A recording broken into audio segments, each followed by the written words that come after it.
My people, I am not happy. No, my people, I am not happy. No, I am not happy. I'm not happy. My people, let me tell you one thing. Today, I was watching TV. A French doctor said that they have a medication for corona. Now, they have a new vaccine. The vaccine, they want to take this corona vaccine to Africa and go and test it. Why Africa? My people, in Italy, they have almost 12,000 people that die because of corona. But they don't take this vaccine to Italy and go and test it there.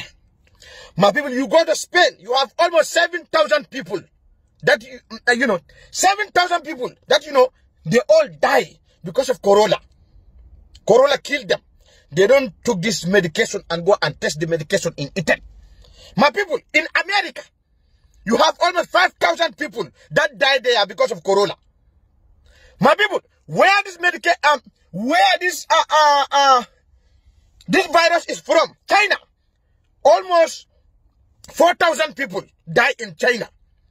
Where this virus is from, 4,000 people die there. But they don't take this medication to China. Why Africa? Africa, we have only 23 people that died there because of corona. Corona killed only 23 people in Africa. So why they don't take this vaccine to America? Why they don't take this vaccine to China? So why Africa? We have only 23 people. Why did they want to test this vaccine in Africa? Why? Why?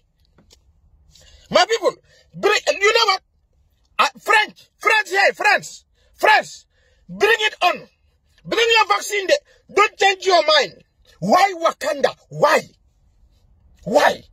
Why Wakanda? Why Africa? Why Africa? I want to know why.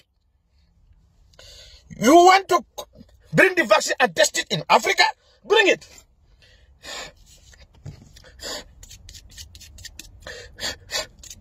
Bring it. We are waiting. Bring it. Don't change your mind. Bring the vaccine. We are waiting. If we catch you, there will be no moisture in you. If we catch you and your vaccine, there will be no shit in your ass. We will liquidate all that shit from your ass. If you bring this vaccine in Africa, we are waiting. If we handle you, we will dry clean you and wash you, microwave you. The time we are done with you, there will be no moisture in you. Bring it.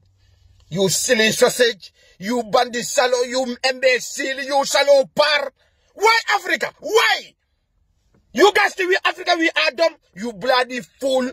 You bunch of garbage.